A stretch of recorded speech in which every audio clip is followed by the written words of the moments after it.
안녕하세요. 오늘도 사연살롱을 찾아주셔서 감사합니다. 아이 하나 키우며 서울에서 살고 있는 30대 아줌마예요.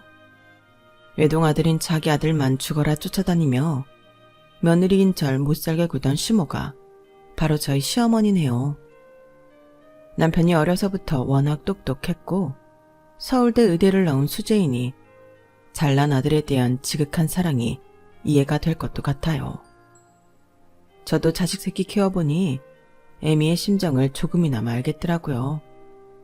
하지만 시모의 외아들에 대한 집착은 정말 대단했어요. 완전히 영화 미저리의 실사판이었다니까요. 그런데 어떤 일을 계기로 시모가 180도 달라져서 요즘엔 적응이 잘 안 될 정도예요. 항상 구박만 하고 미워만 했던 저와 제 아이에게 고마워하며 엄청 잘해주시더라고요. 그동안 하도 시모로부터 당한 게 많으니 어느 게 본 모습인지 아직 의심이 들기는 해요. 어쨌든 이렇게 시모가 좋은 쪽으로 변하게 된 것에는 친정엄마의 공이 정말 컸어요.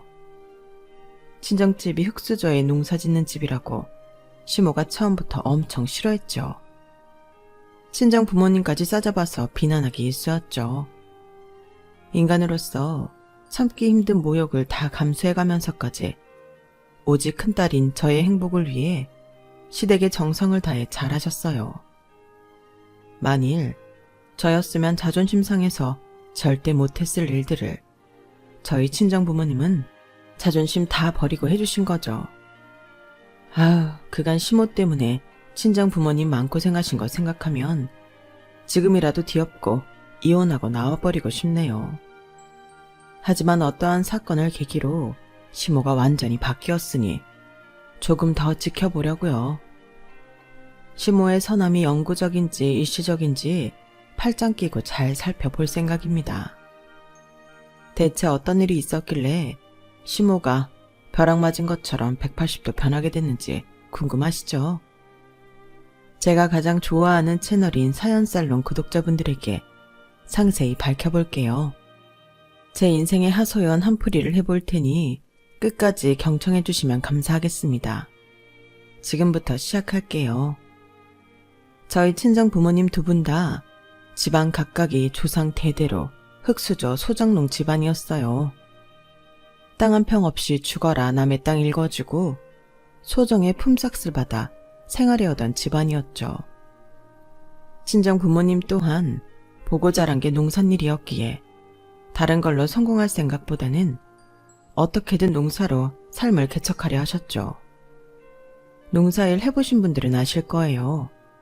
제가 기억하는 우리 엄마 아빠는 실제 나이 30대였지만 까맣게 그을린 얼굴에 손과 발이 다 부르트고 갈라진 할매 할배의 모습이었어요.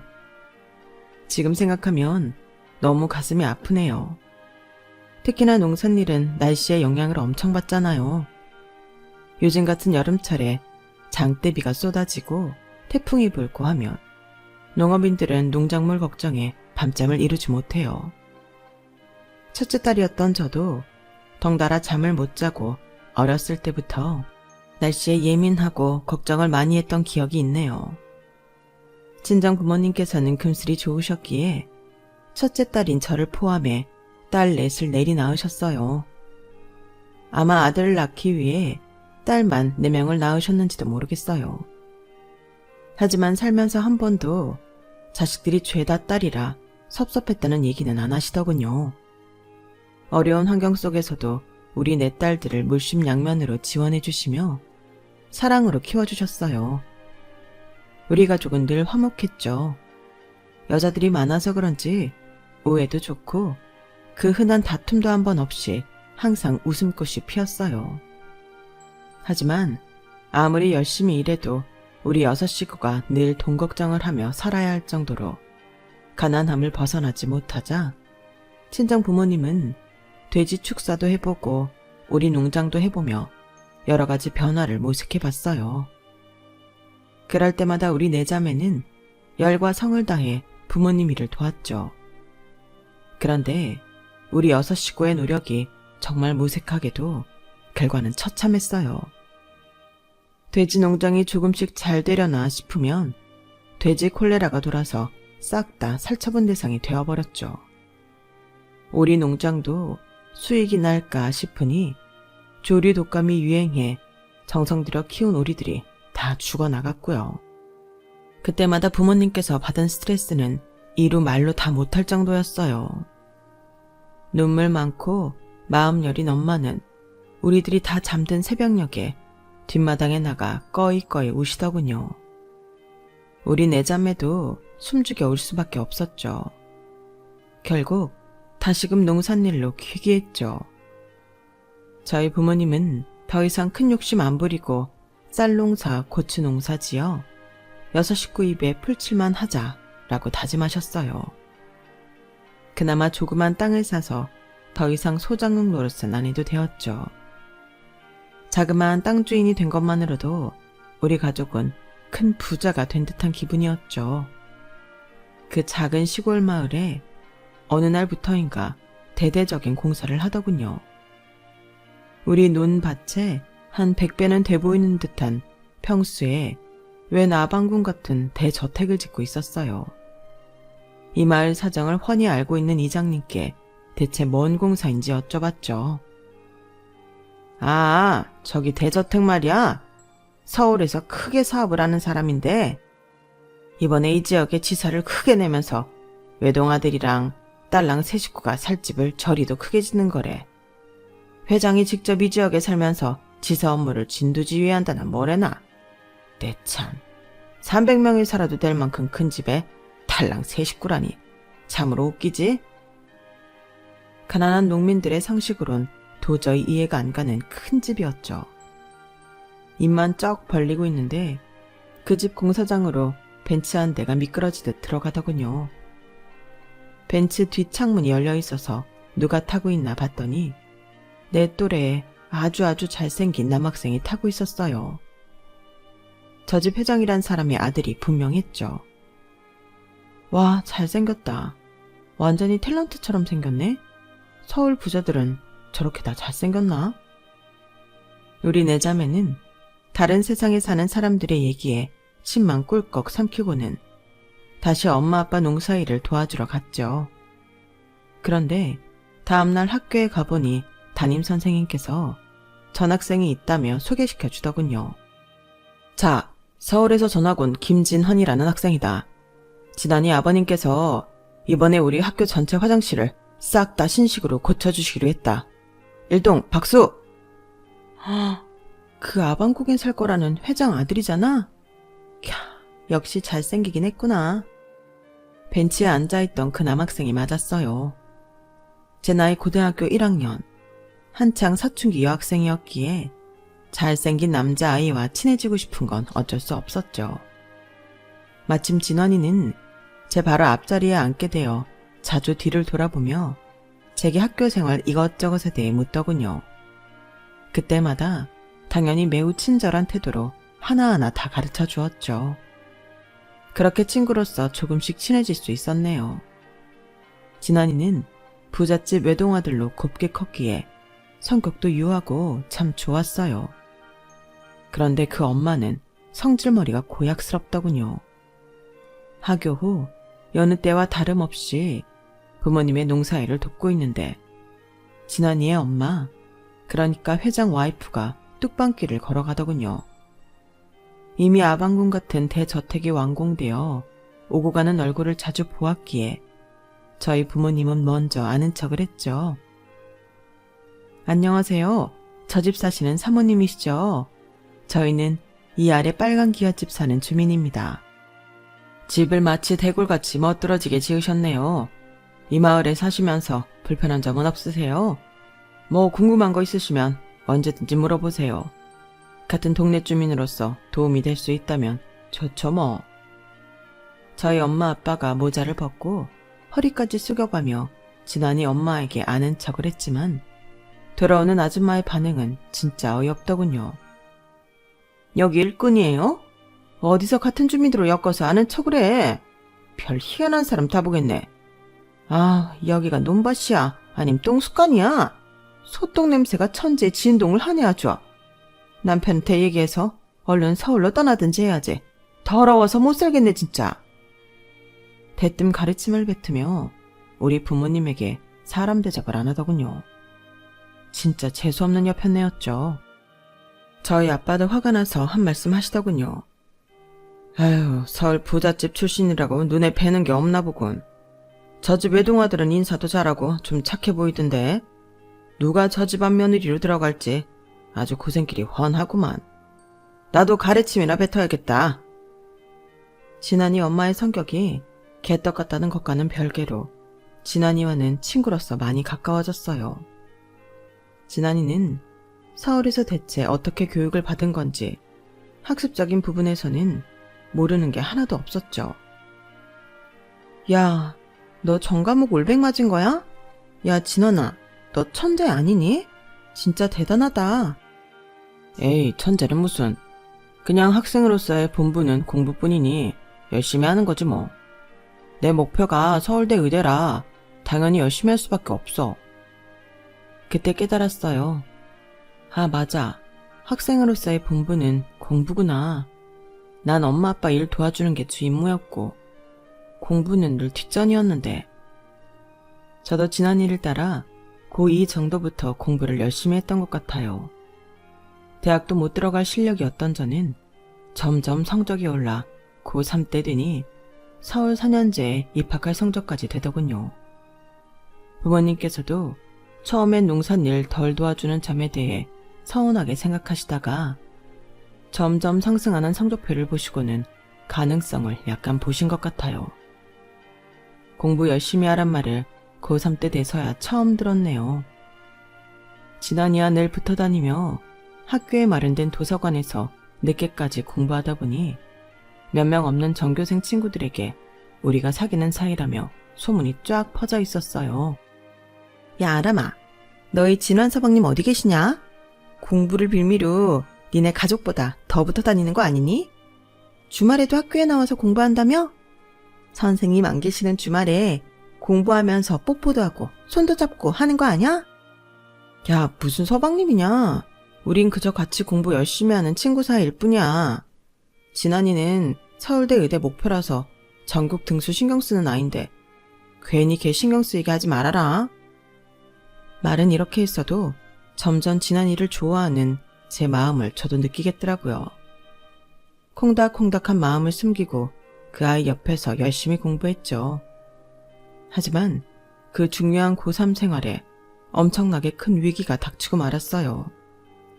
서울대 의대를 준비하던 진환이에게 말이죠. 진환이네 아버지가 야심차가 밀어붙이던 이 지역 사업이 아주 폭삭 망해버려서 그 여파가 서울 본사에까지 미쳤다더군요. 그래서 서울 본사도 휘청거려서 이것저것 시한폭탄 맞느라 정신이 없었다고 하더라고요. 이 작은 마을에 별별 흉흉한 소문이 다 돌고 있었지만 전 일단 모른 척했어요. 그러기를 한 달 후 진환이가 갑자기 학교를 안 나오더군요. 저희 집 전화로 전화 한 통이 걸려왔죠. 진환이었어요. 아람아, 우리 아빠 회사가 완전히 망해버려서 그 충격으로 아빠가 갑자기 쓰러져서 돌아가시고 말았어. 우리 아빠가 너무 불쌍해. 근데 나 이제 어떻게 살지? 온갖 빚쟁이들이 시골집에도 다 들러붙어서 급하게 서울로 전학 가야 할 것 같아. 엄마랑 둘이 외삼촌 집들 전전하며 살아야 한대. 어떡하지? 어떡하면 좋지, 아람아? 아버지가 돌아가셨다고? 진원아, 서울 가서도 네가 공부했던 것처럼 열심히 살면 점점 살 길이 보일 거야. 힘들면 언제든지 나한테 전화해. 편지를 써도 좋아. 네 마음이 진정될 수 있다면 내가 무슨 도움이든 줄게. 알아서 잘하겠지만 우린 고3이니 공부 마무리도 잘하고. 알겠지? 슬프겠지만 마음 단단히 먹어. 우리 멀리 떨어져 있지만 마음만은 언제나 네 옆에 있어줄게. 그렇게 다독였지만 결국 그의 진환이가 목표로 하던 서울대 의대는 불합격했다는 소식이 들려왔어요. 공부라곤 담을 쌓았던 저는 진환이 덕분에 공부에 재미를 붙인 결과 인서울 4년제 끄트머리 대학에 붙을 수 있었죠. 대학 합격보다 더 기뻤던 건 제가 그 과에서는 1등으로 붙어서 4년 전액 장학금이 나온다는 거였어요. 우리 집에선 그동안 대학 나온 사람이 없었으니 장학금까지 받고 다닐 수 있다는 사실에 경사가 났어요. 저희 아빠가 플랜카드까지 붙인다는 걸 가까스로 막았죠.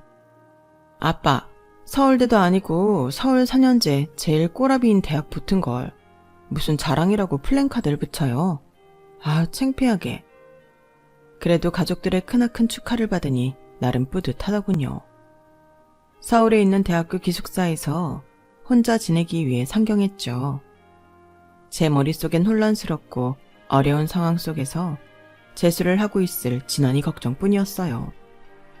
상경하자마자 초췌해진 진환이를 만났어요. 우린 터미널에서 만나자마자 누가 보든지 말든지 서로 껴안고 몇십 분을 엉엉 울었어요. 그 울음 속에 모든 감정이 다 녹아 있었죠. 우린 두 손을 꼭 잡고 터미널 안에 있던 햄버거집으로 가서 햄버거를 먹으며 그동안 있었던 일들을 공유했어요. 진환이의 외가 쪽도 꽤 괜찮게 산다고 들어서 외삼촌 댁에 엄마와 함께 머물며 잘 지내는 줄로만 알고 있었는데 그게 전혀 아니더군요. 외삼촌들이 우리 아빠 회사 잘 나갈 때는 아첨하고 돈 빌려가기 바빴는데 아빠도 돌아가시고 엄마와 내가 완전히 거지가 돼버리니 다들 무시하고 차갑게 대하더라. 아무리 피 섞인 친척이라도 다 필요 없더라고. 아이씨, 또 삼촌들한테 멸시받은 생각하니 열받아서 눈물이 다 나네. 네 앞에서 창피하게. 내 앞에서 창피할 게 뭐가 있어. 다 말하고 다 울어버리고 네 속 풀어. 내가 다 들어줄게. 나 벌써 알바자리 구해놨어. 최저시급보다 좀 더 주더라고. 너 재수학원 다니고 싶은데 돈 없어서 못 다닌다고 했지? 외삼촌 집에 있지 말고 기숙학원에서 살면서 공부에만 집중해. 내가 알바 열심히 해서 학원비 대줄게. 뭐? 아람아, 그건 절대 안 돼. 내가 왜 네 돈을 받아. 그냥 외삼촌 집에서 돈칫밥 좀 먹으면서 공부하면 돼. 자존심 상해서라도 네가 힘들게 알바해서 번 돈 못 받아. 진원아, 난 지금껏 살면서 일하는데 도 같은 애야. 공부보다 일을 더 많이 하고 살았는걸? 그깟 자존심이 밥 안 먹여주더라. 네가 서울대 의대 합격해서 의사 되면 나보다 돈 훨씬 많이 벌 텐데 그때 이자까지 다 쳐서 갚으면 되잖아. 제발 내 말 들어줘. 그게 지금 내 소원이야. 이렇게까지 간곡히 부탁하니 진환이는 말없이 고개를 끄덕이며 제 말대로 하겠다는 표시를 했어요. 그렇게 1년을 대학생활과 알바 두세 개를 병행하는 강행군을 펼친 결과 제 생활비는 물론 진환이 학원비와 시골 부모님 용돈까지 붙일 정도가 되더군요. 궁하면 통한다더니 알바비만으로 이렇게 많은 돈을 벌 수 있으리라곤 예상하지 못했죠. 물론 하루에 쪽잠 4시간 자가며 밤중까지 위험을 무릅쓰고 일한 결과였죠. 제 노력이 헛되지 않게 진환이는 무난히 서울대 의대에 합격할 수 있었어요. 제가 4년 장학금 받고 대학에 합격했을 때보다 훨씬 기쁘더군요. 아람아, 나 서울대 의대 붙었어. 엄마보다 너한테 먼저 알려주려고 제일 먼저 전화한 거야. 고마워. 다 네 덕분이야. 널 좋아하고 사랑하는 마음이 굴뚝 같았지만 내 처지가 이렇다 보니 남자답게 표현도 못하고 있었는데 이젠 원하는 거 이뤘으니 자신 있게 말할 수 있어. 내가 학부만 마치면 우리 꼭 결혼하자, 아람아. 그때 되면 내가 근사하게 프로포즈 할게. 고마워, 진아나. 합격해줘서. 나도 널 좋아하는 마음에서 물심양면으로 도와주고 싶었던 거야. 먼저 고백해줘서 고마워. 지금까지처럼 앞으로도 각자 위치에서 열심히 살자. 어서 너희 엄마한테도 알려드려. 엄청 기뻐하시겠다. 의대생이 된 남친은 과외 알바를 여러 개 뛰었는데 저와는 버는 스케일이 다르더군요. 비싼 의대 학비는 물론 본인 엄마와 함께 살 전셋집 보증금까지 마련했어요. 그러기 위해 돈을 아끼고 아껴야 하니 여자친구인 제게 선물 하나도 못 해주는 걸 늘 미안하게 생각했어요. 하지만 전 하나도 서운한 감정이 안 들었어요. 이상하게 진한이는 내 연인이라는 느낌보단 가족 같다는 느낌이 진하게 들었거든요. 진한이는 아직 사귀는 사이임에도 불구하고 저희 친정 부모님께 마치 사위처럼 아들처럼 정말 잘했어요. 없는 시간을 쪼개고 쪼개서 저희 시골집에 내려가 농산일을 도우곤 했죠. 저희 부모님은 비록 집안이 쫄딱 망하긴 했지만 얼굴도 잘생기고 서울대 의대 다니는 수재인 남친을 정말 예뻐하셨어요. 김장김치를 보내시면 제 것뿐만이 아니라 늘 남친과 남친 엄마 것까지 해보내셨죠. 어마무시한 의대 공부량을 소화하기 위해 남친은 저와 도서관 데이트를 자주 했어요. 마치 고등학교 때처럼 말이죠. 덕분에 저도 취업 준비를 제때 하여 한 중견기업에 무난하게 합격할 수 있었어요. 남친은 아직 학생 신분이었지만 이제 곧 졸업과 함께 인턴이 될 예정이었죠. 전 회사원이었기에 회사 근처 원룸을 얻어 혼자 지내고 있었어요. 하지만 남친과 뜨거운 연애의 결과 조심한다고 했지만 아플싸 혼전 임신이 되고 말았어요. 이 일을 어쩌지? 진아나, 나 아무래도 몸이 좀 이상해서 임신 테스트기 해봤더니 2줄 나오네. 2-3개 해봤는데 다 2줄이야. 어떡하면 좋으니? 와, 진짜? 대박. 야호. 나 이제 애기 아빠가 되는 거야? 네 잘못 없어, 아람아. 내가 의도한 거야. 우리 아기가 태어나면 얼마나 예쁠까? 딸일지 아들일지 벌써부터 궁금하다. 내가 인턴 생활 할 병원 산부인과 다니면서 이곳에서 출산까지 하자. 신난다. 어서 엄마한테 말해야겠어. 장인 장모님께도 임신 사실 바로 말씀드려. 결혼식은 나중에 하더라도 혼인신고 도장부터 찍자고. 알았지? 넉살 좋은 남친은 아직 혼인신고를 한 것도 아닌데 울 부모님을 장인 장모님이라 칭하고 있었어요.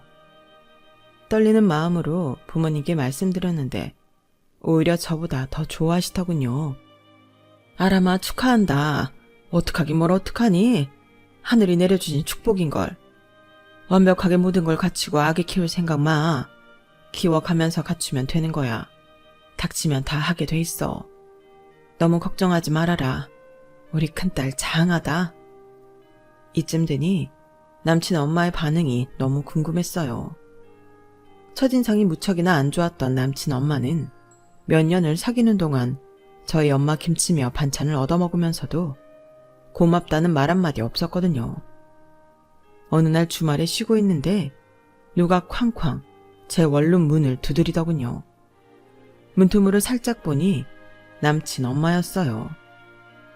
문을 열자마자 그 아줌매는 삿대질을 하며 귀가 따가울 정도로 소리를 고래고래 질렀어요.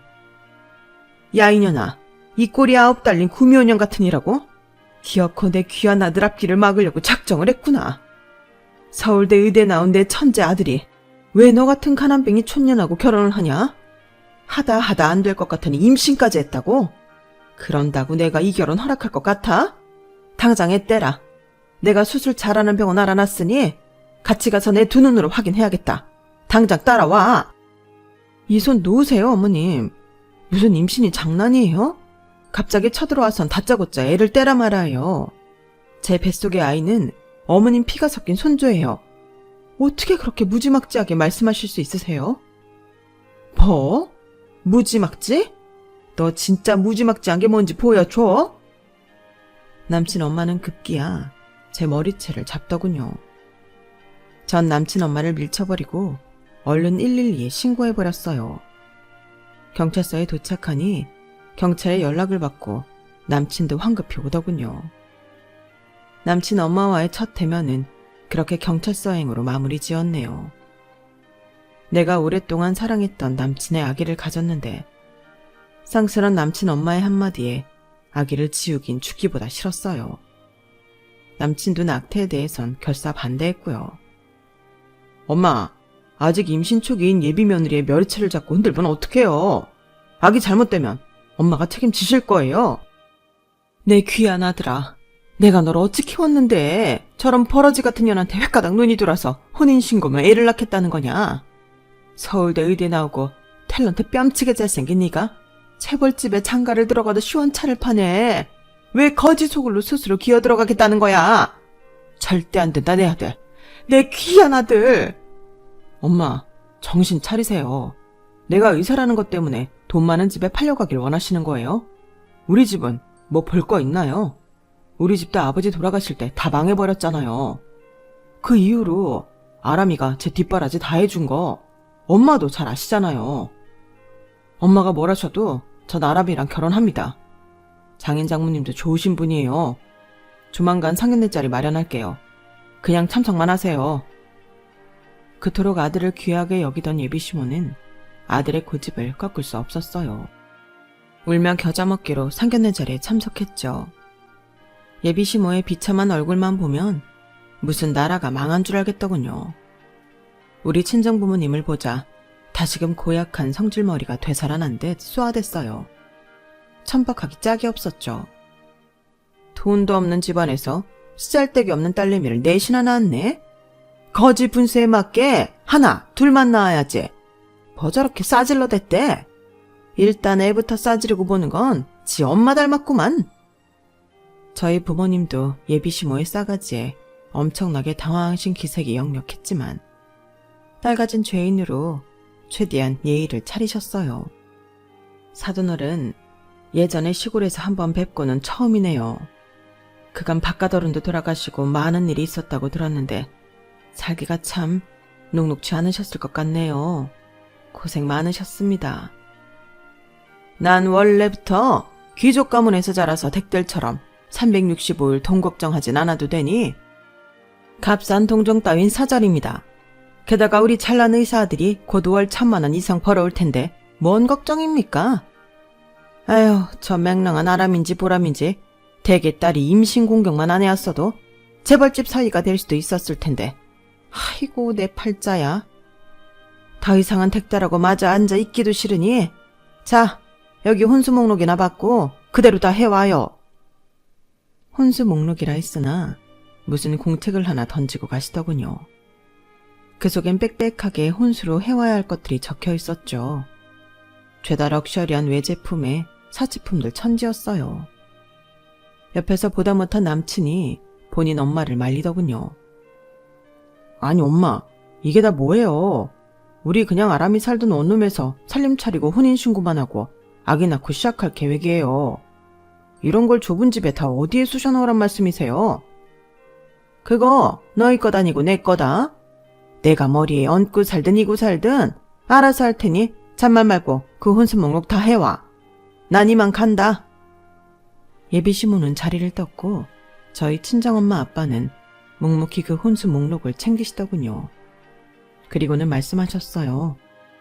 아람아, 그리고 김서방, 네 혼수들 우리가 적금을 깨서라도 최대한 해볼 테니 신경 쓰지 마라. 우리도 첫째 딸 시집 보내는 도리는 해야 하는 법이니 알았지? 저희 친정 부모님은 실제로 적금 여러 개를 해지하여 받은 돈으로 말도 안 되게 비싼 혼수 물품들을 사서 시모 집으로 보냈어요. 물론 남친이 중간 역할을 잘해서 시모가 원하던 혼수 목록을 절반 이하로 줄이긴 했지만요. 저희 배는 점점 불러왔고 우린 혼인신고만 한 채 제가 생활하던 원룸에서 신혼생활을 시작했죠. 자기 외동 아들이라면 끔찍이 여기는 시모는 하루에도 몇 통씩 며느리인 제게 전화했어요. 나중엔 전화벨 소리에도 노이로제가 걸릴 지경이었죠. 참다 못해 저도 한마디 했네요. 아니 어머님, 제가 임신해서 안 그래도 예민한 상태인데 하루에 수십 통 전화해서 뭘 그리 바라는 게 많으신가요? 며느리는 남이라고 하셨잖아요. 그럼 아들인 진환 씨한테 직접 전화하세요. 야, 내 귀한 아들 의사 생활하는데 방해할 일이냐? 넌 막달이라고 회사도 휴직하고 집에서 팽팽 놀지 않냐? 네가 우리 아들 따뜻한 밥 잘해 먹이고 있는지 감시하려고 주말마다 드나들고 전화하고 그러는 거다. 다 우리 귀한 아들 위해서라고. 실제로 시모는 주말마다 좁디 좁은 원룸집에 와서 꼭 1박 2일을 하고 가더군요. 올 때마다 잔소리 폭탄이었죠. 아이고야, 밥상머리에 송아지를 앉혀놔도 이상하지 않겠다. 내 귀한 의사한테 풀떼기만 먹일 작정이냐? 이러다 쓰러지면 능력도 없는 네가 책임질 거야. 시모는 또 청개구리가 따로 없었어요. 단 거 좋아하신다고 해서 마탕을 해드리면 나 당뇨인데 이렇게 탄 음식 먹여서 빨리 죽이려는 게냐? 이딴 음식 네가 다 처먹어라. 그래서 마탕에 물엿을 바르지 않고 드리면 너 이딴 식으로 맛없게 요리하면 우리 귀한 의사들이 어디 집밥 먹기나 하겠냐? 살림을 똑바로 하란 말이야. 대체 어느 장단이 맞춰야 할지 모르겠더군요. 맨날 머리에 필터 거르지 않고 아무 말이나 막 싸질러대는 시모에게 지쳐서 나중엔 저도 맞서 싸웠네요. 어머님, 무슨 비위가 그렇게 까다로우세요? 저 몸도 무겁고 해서 더 이상 어머님 비위 못 맞추겠으니 이제 저희 집에 오시지 마세요. 가끔 명절에는 얼굴 한 번씩 보자고요. 하도 오지 말라고 문전박대를 하니 시모가 오는 횟수가 조금은 줄더군요. 그 난리통에 아기를 낳게 되었죠. 떡두꺼비 같은 아들이었어요. 그랬더니 또 와서 한다는 말이 아주 가관이었죠. 야, 너 이제 애기 낳은 지 3달이나 됐으니 나가서 돈 벌어라. 언제까지 집에서 놀 거냐? 어머님, 제가 아기 젖주고 케어하느라 잠도 못 자고 좀비처럼 변해 있는 거 보고도 그런 말이 나오세요? 저희 회사 1년간 육아휴직에 보장돼 있는데 왜 3개월만 쉬고 복직해야 하죠? 우리 애기에 어머님이 봐주기라도 할 건가요? 태몸도 허약한데 내가 애를 어찌 보냐? 애기는 살고 나는 빨리 죽으라는 거냐? 요즘 어린이집 잘 돼 있던데 거기 보내면 되지. 안 그래? 아직 핏덩이 같은 애기 벌써 어린이집 보내서 남의 손타기 하고 싶진 않아요. 1년간은 제가 볼 거예요. 그렇게 독박 육아하며 아기를 보고 있는데 친정엄마로부터 전화가 왔어요. 아람아, 너무 놀라지 말고 들어라. 아빠가 언제부턴가 살이 쫙쫙 빠져서 큰 병원 가서 종합검진을 받아봤더니 혈액암 말기란다. 이를 어쩌면 좋으니 지금껏 뼈 빠지게 농산일만 하다가 건강검진이란 것도 생전 처음 받아봤는데 네 아빠가 곧 죽는데 의사 선생님이 마음의 준비를 하란다. 어떡하니? 엄마, 그게 무슨 말씀이세요? 아빠가 암 말기라니. 잘 치료하면 살 수도 있으니 엄마, 너무 걱정 말고 김서방이 일하는 대학병원으로 바로 모셔 오세요. 아니, 제가 당장 애기 데리고 나갈게요. 아빠는 괜히 사위 일하는 곳에 안 좋은 소문 들고 민폐 끼치면 안 된다며 극구 사양하셨지만 남편까지 같이 내려가 아빠를 남편이 일하는 병동에 입원시켰죠. 전 갓난아기를 돌봐야 하니 간병을 자주 할 수 없었고 엄마가 24시간 늘 붙어 있을 수도 없으니 가끔 간병인을 쓰기도 했어요. 수술비, 간병비 등 돈이 많이 나왔지만 다행히 남편의 월급으로 커버 가능했죠. 정신없던 와중 시모로부터 전화 한 통이 걸려왔어요. 야, 요즘 내 용돈이 왜 이렇게 확 줄었냐? 내가 우리 귀한 아들한테 압력 넣어서 내 용돈 줄이라고 했지? 나쁜 년? 네 아들만 아들이냐? 네 아들 태어나고 내 용돈이 확 줄었다고. 어머님, 지금 저희 친정아버지가 혈액암 말기라 애기 아빠 일하는 병원에 입원해 계세요. 병원비가 좀 많이 나오고 있는 상황이라 애 아빠 월급에서 충당하고 있고요. 저희 가족 다 지금 정신 없으니 조금 아껴서 생활하세요. 저희도 여유 없어요. 뭐? 아니, 암 말기만 이미 다 죽은 사람이구만. 죽은 사람한테 왜 돈을 쓰냐? 산 사람이 살아야지. 당장 내 용돈 똑같이 내놔라. 어머님이 사람이세요? 사람이면 사람답게 행동하세요. 사돈이 다 죽어가게 생겼다는데. 병원 한번 와볼 생각은 안 하고 용돈 똑같이 달라는 말만 하는 게 사람이 할 짓이에요? 더 이상 어머님이라고 부르기도 싫고 보기도 싫으네요. 연락하지 마세요. 그렇게 귀하게 여기시는 남편하고만 연락하든지 말든지 마음대로 하라고요.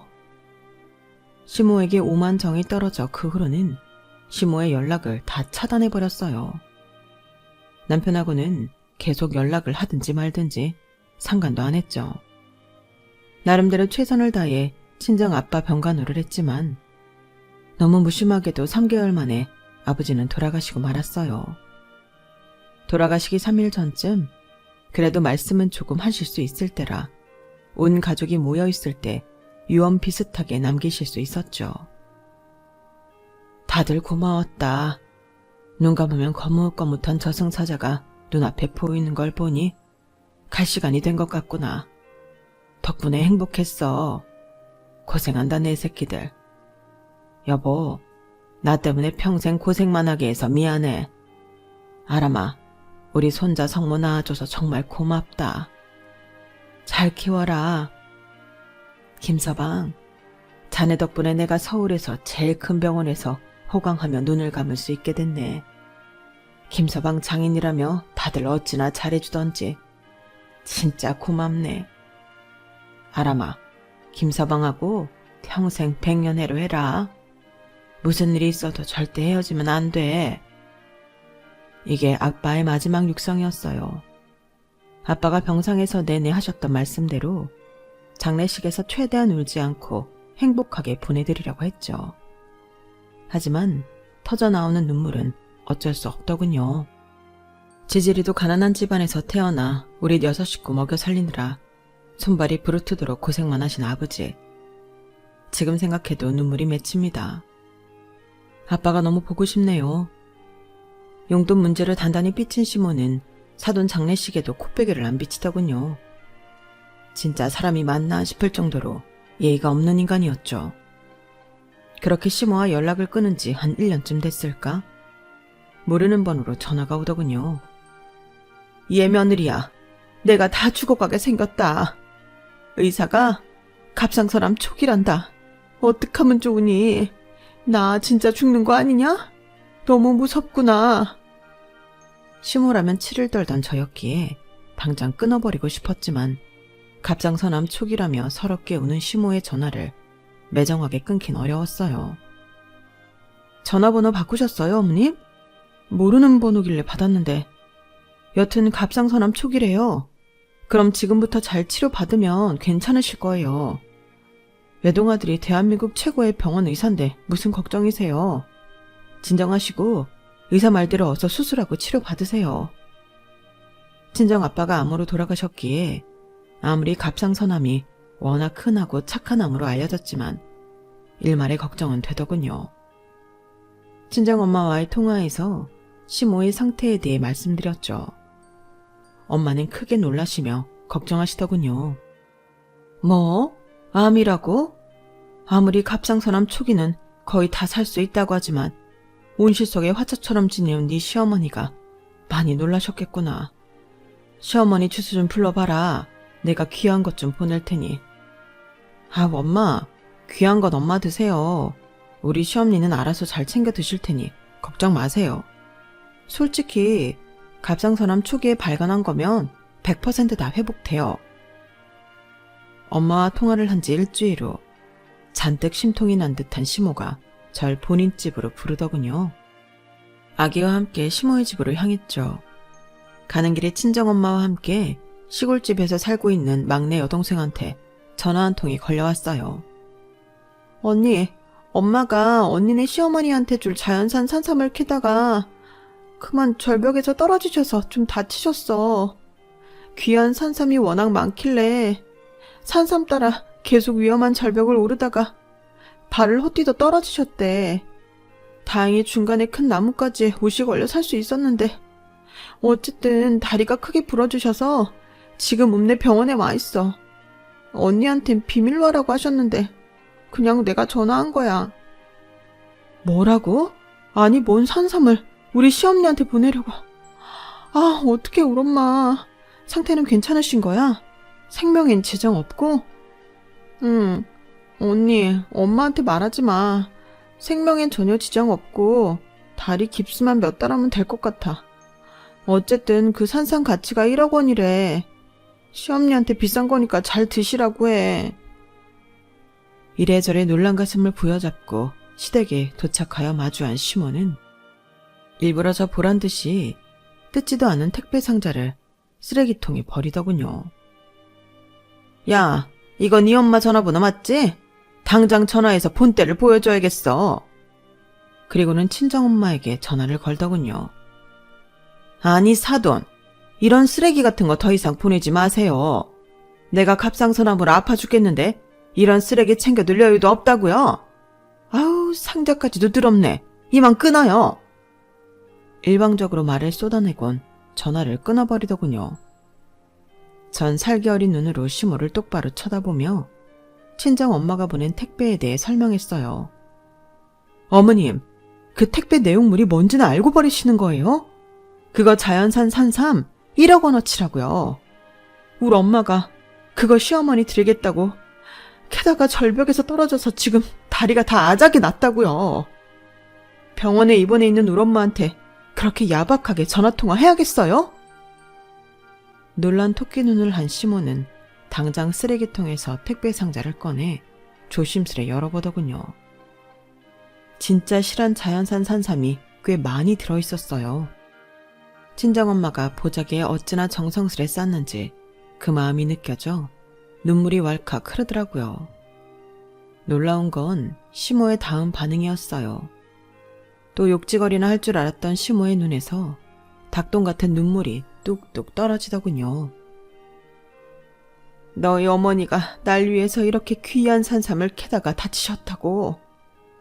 아람아, 내 며느리야. 정말 미안하고 또 고맙구나. 내 남편 사업망하고 남편까지 죽고 난 뒤 내 친정 가족들한테도 다 멸시받고 세상으로부터 무시받고 살고 있었는데 너희 식구들은 이렇게도 나를 극진히 대접해주는구나. 아무리 착한 암이라 할지라도 암에 걸려 이제 죽는구나 싶었는데 내가 사돈어른 정승이 담긴 이 산삼 먹고 기운 내야겠다. 정말 고맙다. 고마워. 그동안 내가 너에게 너무도 모질게 굴었구나. 사죄할게. 이 사과를 꼭 좀 받아주렴. 시몬은 오열하며 그 자리에 주저앉아 엉엉 울더군요. 거의 무릎 꿇고 제게 머리를 조아리며 말이죠. 그 모습을 보고 제게 남아있던 시모에 대한 칭호가 반쯤은 사라지는 것 같았어요. 아직도 앙금이 남아있긴 했지만 그동안의 세월이 주마등처럼 지나가며 눈물이 넘쳐 흘러 시모를 껴안고 엉엉 울었죠. 그렇게 회포를 풀고 시모는 그 후로 완전히 딴 사람이 되었어요. 저에게 속죄하듯 매일 카톡으로 고마움과 미안함, 사랑이 뒤섞인 멘트를 날리는데 아주 손발이 오그라들 정도라니까요. 매일 사랑하는 며느리야, 오늘도 잘 지내고 있니? 이렇게 시작하는데 이거 참 부담스러워서 감당이 안 되네요. 아직까진 반쯤은 의심의 눈초리로 보고 있긴 하지만 어쨌든 좋은 쪽으로 시모가 변화하여 우리 가족은 행복한 나날을 보내고 있답니다. 시모의 갑상선 암 치료가 완료되면 모두 해외여행을 떠날 계획도 세우고 있어요. 시모가 우리 친정 식구들까지 모두 모여 한데 여행을 가자고 제안하여 대가족이 함께 갈 것 같습니다. 앞으로 시모가 그전처럼 나쁘게 흑화하면 그때 또 사연살롱 여러분들께 고자질 하러 올게요. 그럼 지금까지 저의 인생 이야기를 경청해 주셔서 감사합니다. 사랑은 사람을 치유할 수 있게 하나 봅니다.